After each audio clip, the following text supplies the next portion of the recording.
It was a challenge to try and capture something as iconic as Alcatraz. You know about this. This is arguably the most famous prison in the world, and now you're in it. Just the space, the physicality of it, because it's quite claustrophobic. When modern-day prisons are designed, they really consider not intimidating people or making the spaces, as least stressful as possible. Well, Alcatraz didn't suffer from those restrictions. They did the research, they went out, studied Alcatraz, not just from books or internet. They were actually there to feel the environment, so it really sets a mood that gets you a little spooked. Well, we kind of started with the base layout of Alcatraz. The entire island we ended up roughing out in kind of a white box form, and then figuring out what play spaces we wanted to use out of that, what would be the most interesting areas to play in, and the connections between spaces, and spaces that the public doesn't necessarily get to go into.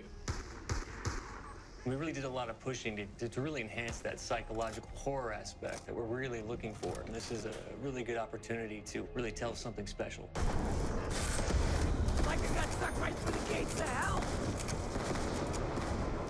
This time around, I feel like it's been identified that there are these side missions that you're going to go out and try to accomplish.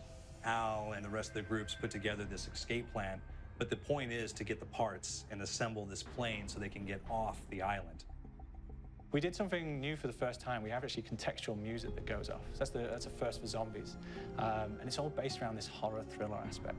Every location will have a specific stinger that you hear when you find it, when you discover it, when you start unraveling the story. We start building on the music that you're hearing, and it's really enhancing that experience and going along with it in parallel.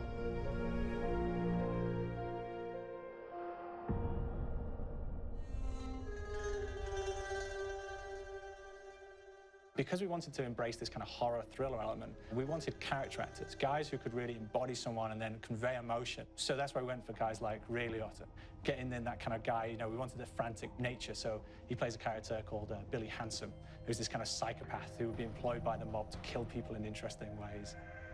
Chaz Palminteri, he plays a guy called Sal DeLuca, an old mob boss. Michael Madsen playing Finn O'Leary. He's kind of worked himself from the floor, from the streets. He's got his hands dirty in the blood and the guts a couple of times. And then we had Joe Pantoliano, and he plays Arthur Arlington, who's nicknamed the Weasel. Those guys, they bring a quality and a subtlety and timing that you can't really identify or try to recreate.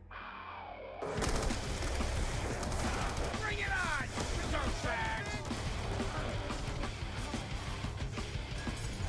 You start off in the afterlife mode, and that's just going to be what's going on. You're going to try to solve the mystery from the second you start. Afterlife, to me, brings a new element, like a new puzzle element. It forces me to think a little bit more or look for the clues or kind of think of zombies on a slightly deeper level.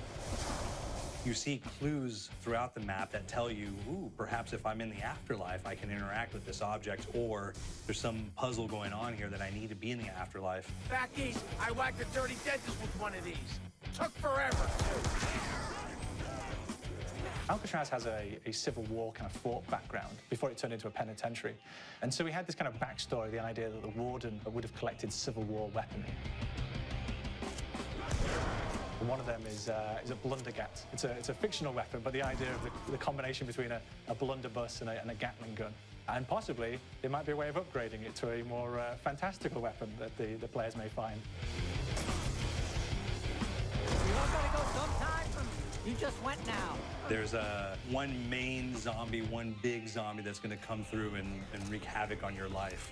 He'll lock down the perk machine, he'll close down the box, so you have to pay to get that open again. So you don't want him to interfere with your process. Now's a good time to pick a fight. Why you hurt me? It's a fun challenge. It keeps things moving forward. In terms of perks, we have a new perk called Electric Cherry. When you reload, it gives a shock around you, which scales over time. I was asking for it, ball. There's so much to experience in this map. Every time I play it, there's a new tactic to take, a new experience, a new objective to go for. But there's also this layer of things that we aren't exactly exposing to the players right off the bat and will need to be discovered. Don't let me go. Is it the calling we hear? We've got the undead in there, we've got these historical elements, and these fantastic actors all seem to be with peace with each other in this kind of same world. So It's magical, and our team is incredibly excited by it. This is the call.